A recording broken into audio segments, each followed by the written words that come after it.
سے اکثر لوگ یہ بات کرتے ہیں کہ پاکستان میں ڈپریشن بہت کامن ہو گئی ہے، یعنی کہ ہم لوگ فرسٹریشن کا بہت شکار ہیں۔ پہلی بات یہ ہم بے صبری قوم ہیں، آپ یہ بات مانیں یا نہ مانیں، ہم ایک بے صبری قوم ہیں۔ یہ ٹرین کے لیے ٹکٹ کے لیے لائن میں نہیں لگتے، یہ کسی ریسٹورنٹ میں لائن میں لگنا پسند نہیں کرتے، یہ گاڑیوں کے رش میں پھنسے ہوں تو ایک دوسرے کی گاڑیوں کو گاڑیاں مارتے ہیں، بدتمیزی کرتے ہیں، کسی کلینک پہ جا جائیں وہاں بے صبرے ہو جاتے ہیں، لڑنے جھگڑنے لگ جاتے ہیں۔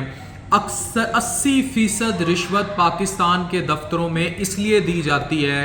پاسپورٹ آفیسز میں، نادرا کے دفتروں میں، کہیں بھی کسی بھی ایمبیسی میں، کہیں بھی کام کرانے میں، صرف اس لیے کہ لائن توڑی جائے، کسی بھی طریقے لائن توڑ کر اپنا کام کرا لیا جائے۔ ہم اتنی بے صبری قوم ہیں اور ہماری اس بے صبری نے ہمیں ڈپریشن اور ہائپر ٹینشن جیسے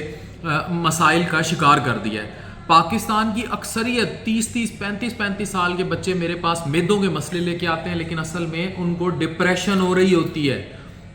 فرسٹریٹ ہوئے ہوتے ہیں فائنینشیل کرائسس کی وجہ سے، اچھے لائف سٹائل کی وجہ سے۔ اب ہر کسی کے پاس اینڈرائڈ فون، اس کو چاہیے گھر میں روٹی ہے کہ نہیں ہے،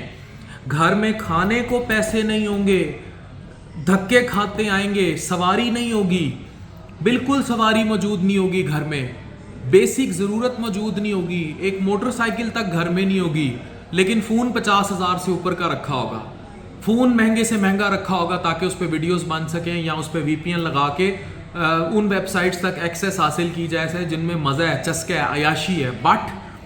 بیسک ضرورت پر کمپرومائز پہ کمپرومائز کر رہے ہوں گے، ڈائٹ گندی کھا رہے ہوں گے، سگریٹ پہ پیسہ خرچ لیں گے، خوراک پہ پیسہ نہیں خرچیں گے، اور ایکسپیکٹیشنز بہت زیادہ ہیں۔ بیویاں ہیں، ان کی ایکسپیکٹیشنز بہت زیادہ ہیں، بچے ہیں، ان کی ایکسپیکٹیشنز بہت زیادہ ہیں، اور ایک مقابلے باز، بے صبرے بھی ہیں، مقابلے باز بھی ہیں۔ اب پڑوسی کا بچہ اگر مہنگے اسکول میں پڑھتا ہے، بیکن ہاؤس میں پڑھتا ہے، تو انہیں اپنا بچہ بھی بیکن ہاؤس میں چاہیے، جبکہ اگر آپ اپنے بچے کی گھر تربیت اچھی کر لیں گے تو وہ ٹاٹوں کے اسکول سے پڑھ کے بھی شاید بیکن ہاؤس کے بچے سے بہت اوپر چلا جائے گا، لیکن نہیں۔ اب جب یہ سب مل جاتا ہے، جب یہ سب کولیکٹیو ہو جاتا ہے تو ایک چیز جنم لیتی ہے جس کو ہم کہتے ہیں ڈپریشن، انگزائٹی، سٹریس، فرسٹریشن، اور یہ آپ سے غلط کام کراتا ہے۔ گھروں میں جتنی لڑائیاں ہوتی ہیں، جتنے برتن ٹوٹتے ہیں، جتنے غصہ ہوتا ہے، راتوں کو جو نیند نہیں آتی، جو سیکشول جنسی مسئلے ہوتے ہیں، رات کو سیکس تک نہیں کیا جاتا، ان سارے مسائل کی جڑ ہمارا یہ معاشرتی سیٹ اپ ہے جو ہم بنا چکے ہیں، آل فل آف ڈپریشن، انگزائٹی اور سٹریس۔ اگر آپ چاہتے ہیں کہ ڈپریشن کم ہو،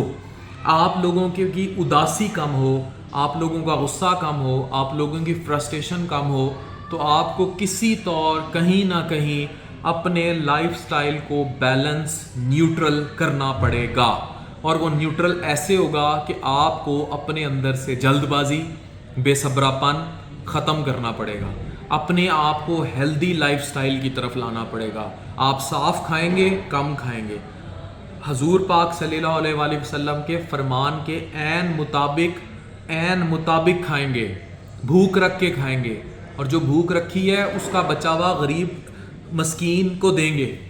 بھوکے پیٹ والے کو دیں گے، اس کی روٹی پوری کریں گے، خیال رکھیں گے، کسی دفتر میں جلدی کام کرانے کے چکر میں رشوت نہیں دیں گے، رشوت کے کلچر کو فروغ نہیں دیں گے، اور رشوت لینے والا اپنے بچے کو حرام نہیں دے گا۔ اپنے لائف سٹائل میں اپنی بیسک ضروریات کو پہلے پورے کریں گے۔ پہلے اگر ضرورت ہے گھر میں موٹر سائیکل کی، تو گھر میں پہلے بچوں کے سہولیات کی چیزیں لائی جائیں گی۔ اگر گھر میں کھانے کو روٹی نہیں ہے تو سگریٹ ترک کرنی پڑے گی۔ اگر گھر میں